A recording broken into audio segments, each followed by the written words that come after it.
I love you. প্রেম ভাইয়া উত্তর দেয়, আমি তোমাকে ভালোবাসি না। কিন্তু এরপরে আসে টুইস্ট। এমন অপমান করব যে ইজ্জত নিয়ে বাড়ি যাওয়াটাই কঠিন হয়ে দাঁড়াবে।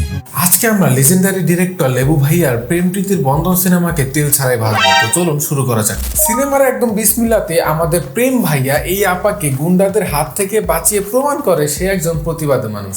ভাই মারামারির সময় আশেপাশে কোনো রঙের কাজ হইতেছে না, কিন্তু তারপরেও এই রঙের ডিব্বাগুলো দেখেন কত সুন্দর করে সাজানো। কেন বলেন তো? এটা তো খুব সিম্পল, যেন ভিলেন ইচ্ছা করে এই রঙের ডিব্বাগুলো ফালাই দিতে পারে, এই জন্য সাজায় রাখা হয়েছে। হ্যাঁ ঠিক তাই।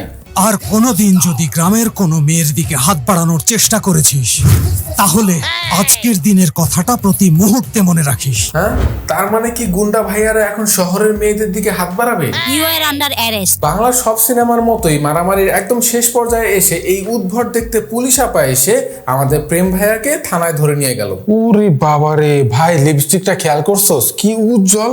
2 কিলোমিটার দূর থেকে মনে হয় কি কালারের লিপস্টিক পরছে দেখা যাবে। এর পরের সিনে আমরা দেখতে পাই জোকার হিরোর জোকার বাবা এসে তাকে থানা থেকে ছাড়িয়ে নিয়ে যায়। কথা কিন্তু একেবারে খারাপ কাটে ম্যাডাম। ভাই গায়ে হলুদের পাঞ্জাবি পরে আসছে, এই লোকটা কি নায়কের বাবা? হ্যাঁ, সিনেমার বয়স যখন 11 মিনিট 40 সেকেন্ড, তখন আমাদের মিশা সওদাগর ভাই পর্দায় আসে। এই বান্দা আল্লাহর রহমতে বাংলাদেশে যত বস্তা বস্তা সিনেমা হয় প্রত্যেকটাতে উনি আল্লাহর দোয়ায় আমাদের দোয়ায় অভিনয় করেন। উরি বাবা, নাসরিন আপাও তো আছে, মেকআপটা দেখ পুরাই। ওনাকে মারার আগে আপনার ভাবা উচিত ছিল ওনার বয়সটা আপনার বাবার থেকেও বেশি। প্রেম ভাইয়া প্রীতি আপাকে জ্ঞান দিতেছে, এদিকে নিজের বাপের সাথে বাটপারি করে টাকা মেরে দিচ্ছে, সেদিকে কোনো খেয়াল নাই। কলেজের বেতন দাও। গেছে কাল তুই কলেজের বেতন নিছো না? গতকাল তো ইংরেজি মাসের বেতন নিলাম, বাংলা মাসের বেতন দিবা না? এরপর আমরা দেখতে পাই সবাই ক্লাসে বসে আছে এবং টিচার ফোন ইউজ করতে করতে ক্লাসে এন্ট্রি নেয় এবং সে এন্ট্রি নিয়েই পড়াতে শুরু করে। কপোতাক্ষ নদ কবিতা নিয়ে আলোচনা করব। যে ভাই আপনারা অনেকেই জানেন যে কপোতাক্ষ নদ কবিতাটা ক্লাস 10 এর একটা কবিতা। এই বান্দা যখন আরেকটা সিনেমাতে অভিনয় করছে, সিনেমার নাম হচ্ছে এটাই আমার শেষ কথা, আমি রোস্ট করছি, চাইলে আপনারা দেখে আসতে পারেন। ওই সিনেমাতেও এই বান্দা ক্লাস 10 পড়ে। জি স্যার। ভাই এই বান্দা মনে হয় জীবনে আয়নায় নিজের চেহারাটা দেখে না, যদি দেখতো তাহলে সে বুঝতো যে তাকে দেখতে একটা ভার্সিটির টিচারের থেকেও বুইরা বুইরা লাগে। কিছুক্ষণ পর গোলাপি রঙের ছোট জামা পরে ক্লাসে আসে প্রীতি আপা। মানে বুঝছেন, এই আপাও কলেজে পড়ে এবং এরা সবাই কলেজে পড়ে, কিন্তু এদেরকে পড়াইতেছে ক্লাস 10 এর কপোতাক্ষ নদ। মানে এদেরকে কি ভার্সিটির একটা স্টুডেন্ট হিসেবে দেখানো যেত না? May I come in sir? উনি আসতে পারেন না। কেন? ক্লাসটা কোনো চিড়িয়াখানা নয় যে বনের পশু এসে এখানে প্রবেশ করবে। প্রীতি আপাকে এত এত অপমান করলো, এর পরেও পরের সিনে গিয়ে সেই প্রীতি আপা আমাদের প্রেম ভাইয়াকে প্রপোজ করে বসলো। এইখানে কেন প্রপোজ করলো আর প্রেমে কখন পড়লো? ভালো কেন বাসলো? কখন বাসলো? যাই হোক, ভালোবাসার প্রস্তাব পেয়ে আমাদের প্রেম ভাইয়া বলে, আমি সেই ছেলে নই যে আপনি আমার বুকের কাছে এসে পড়ে গেলেন আর আমি আপনাকে জড়িয়ে ধরলাম। এর পরের সিনে আমরা দেখতে পাই যে আমাদের প্রেম ভাইয়া আমাদের নায়িকা আপাকে কাদা লাগানোর জন্য তার পিছনে পিছনে ছুটতে থাকে এবং গান গাইতে থাকে।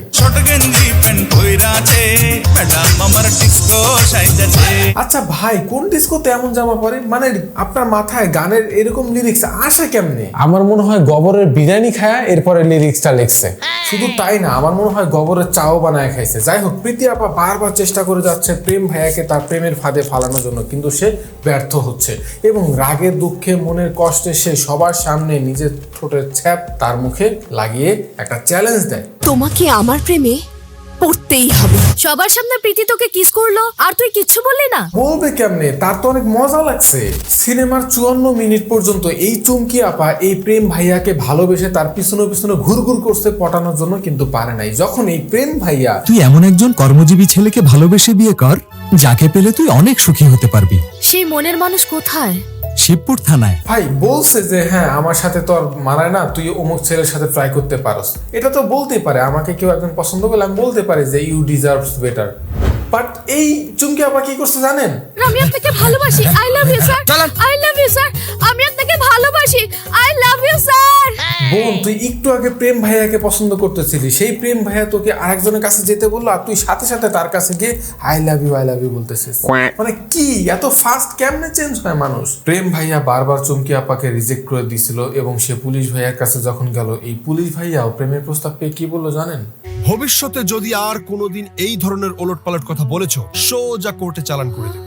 এরপর শুরু হয়ে গেল গান। তুমি মোর জীবনের সাধনা। গান শেষ হতে না হতে আমরা দেখতে পাই ক্লাস 10 পড়া এই বান্দারা চুমকি আপার জন্য সুইসাইড করতেছে। পুলিশ তাদেরকে বাঁচাতে গেলে তারা বলে যে সত্যি যদি আপনি চুমকিকে এখানে হাজির করতে পারেন আমি আত্মহত্যা করব না। তাদেরকে বাঁচানোর জন্য পুলিশ ভাইয়া চুমকি আপাকে ডাকতে যায়। সেখানে যাওয়ার পরে সে যখন চুমকি আপাকে আসতে বলে, চুমকি আপা এই পুলিশ অফিসারকে শর্ত দেয়। আপনি যদি আমাকে ভালোবাসবেন বলে কথা দেন স্যার, তাহলে আমি আপনাকে কথা দিচ্ছি আমি ওদেরকে মৃত্যুর হাত থেকে বাঁচাবোই স্যার। আমি তোমাকে ভালোবাসি। আর এভাবে চুমকি আপা পুলিশ অফিসার ভাইয়াকে পটিয়ে ফেলে। অন্যদিকে আমাদের প্রীতি আপা কোনোভাবেই আমাদের প্রেম ভাইয়াকে পটাতে পারছিল না। আমাদের প্রীতি আপার যখনই বলে আই লাভ ইউ, প্রেম ভাইয়া উত্তর দেয়, আমি তোমাকে ভালোবাসি না, আমার জীবনটাকে নষ্ট করে দিও না প্রীতি। দেখেন এমন ভাবে কথাগুলো বলতেছে যে সে কখনোই তাকে ভালোবাসবে না, কিন্তু এরপরে আসে টুইস্ট। আমি জানি তুমি আমাকে সত্যিই ভালোবাসো। I love you Preeti, I love you. শুরু হয়ে যায় নকল গান। গানের মধ্যে নাচানাচি করতে করতে তারা যখন 300 ফিটের এই চৌরাস্তার মোড়ে এসে পৌঁছায়, তখন মিশা ভাইয়ার কাছে কট খায় এবং মিশা ভাইয়া রেগে গিয়ে আমাদের প্রেম ভাইয়াকে উড়াধরা কেলানি দেয়। কেলানি দিয়ে সে তার বোনকে নিয়ে বাড়িতে ফিরে যায়। আমাদের প্রেম ভাইয়াকে দাবিয়ে রাখা সম্ভব নয় এবং সেও চলে যায় তার প্রীতিকে ফেরত আনতে তার বাসায়। এবং সেখানে গিয়ে সে অবাক হয়ে যায়, কারণ তার ভালোবাসা মানুষ তাকে বলে আমি তোমাকে ভালোবাসি না। এরপর একটা গাঁজাখুরের শর্ত দেয়, যদি গ্রামের মানুষ তোমার আমার ভালোবাসাকে স্বীকৃতি দেয় তবেই আমি তোমাকে ভালোবাসবো। সিনেমার এই পর্যায়ে এসে আমরা একটা হলিউড লেভেলের ভিএফএক্স দেখতে পাই। আমাদের প্রেম ভাইয়া যখন একটা ফ্লাইং কিস দেয়, কিসটা একটা স্টিকারে পরিণত হয়ে আমাদের প্রীতি আপার কাছে গিয়ে বাড়ি খেয়ে অদৃশ্য হয়ে যায়। এরপরের সিনে আমরা দেখতে পাই এলাকাবাসীর সামনে আমাদের প্রেম ভাইয়া সবার কাছে রিকোয়েস্ট করে, আপনারা যদি আমার আর প্রীতির ভালোবাসাকে স্বীকৃতি দেন তবেই প্রীতি আমাকে ভালোবাসবে। কিন্তু কেউ চেয়ারম্যানের ভয়ে সমর্থন দেয় না। দেখেন ভাই, শর্ত ছিল এমন যে এলাকার মানুষ যদি সমর্থন করে তাহলে আমাদের প্রীতি আপা আমাদের প্রেম ভাইয়াকে ভালোবাসবে, কিন্তু এলাকার মানুষ তো সমর্থন দেয় নাই। তার মানে কি আমাদের প্রীতি আপার ভালোবাসার কথা না, কিন্তু আমাদের সবাইকে অবাক করে দিয়ে আমি তোমার, তুমি আমার। বোন তাহলে তুই শর্ত দিছিলি কেন কদি? এলাকাবাসীর সামনে চিপায় পড়ে আমাদের মিশা ভাইয়া যদিও প্রেম প্রীতির বন্ধনকে মেনে নেয়, কিন্তু সে মনে মনে মেনে নিতে পারে নাই। আর এই জন্য বাসায় যাওয়ার পরে আমাদের প্রীতি আপুকে সে বন্দি করে ফেলে। ওইদিকে আমাদের প্রেম ভাইয়াকে তার বুবু কসম কাটে যে তুই প্রীতিকে ভুলে যা। এরপরে শুরু হয় গান, মন মানানোর গান। আমাদের প্রেম ভাইয়া বলে,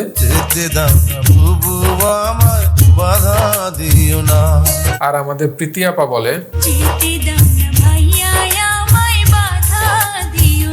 সিনেমা যখন একদম ইন্তেকালের সময় চলে আসে তখন আমরা দেখতে পাই আমাদের প্রেম ভাইয়া এবং প্রীতি আপা পালাতে থাকে। তারা আসলে দুইজনেই পালিয়ে বিয়ে করতে চায় এবং পিছনে ধাওয়া করতে থাকে সাঙ্গপাঙ্গ সহকারে মিশা সওদাগর ভাইয়া। এই জায়গাটাতে আমরা পৃথিবীর ইতিহাসে সবচেয়ে সুন্দর এবং ভয়াবহ একটা ক্যামিও দেখতে পাই, আর যেটা দেয় আমাদের এই সিনেমার ডিরেক্টর লেবু ভাইয়া। অস্কার পাওয়ার মতো এই ক্যামিওতে আমাদের লেবু ভাইয়া আমাদের ভিলেন ভাইয়াকে বলে, আমার কাছে আর টাকা নাই, মানে তাই আপনি প্রেম প্রীতির ভালোবাসাটা এখানে মেনে নিয়ে ছবির কাজটা শেষ করে দিন। কি ডায়লগ! যাই হোক, মিশা ভাইয়া এরপরে মেনে নেয়, সিনেমা এখানে শেষ হয়েছে। লেবু ভাইয়া এই ধরনের সিনেমা বানানো বন্ধ করেন, তা না হইলে ভাই এমন অপমান করব যে ইজ্জত নিয়ে বাড়ি যাওয়াটাই কঠিন হয়ে দাঁড়াবে। এই সিনেমাটা কতটুকু খারাপ লাগলো কমেন্ট বক্সে প্লিজ বলে যাবেন। এমন অপমান করব যে ইজ্জত নিয়ে বাড়ি যাওয়াটাই কঠিন হয়ে দাঁড়াবে।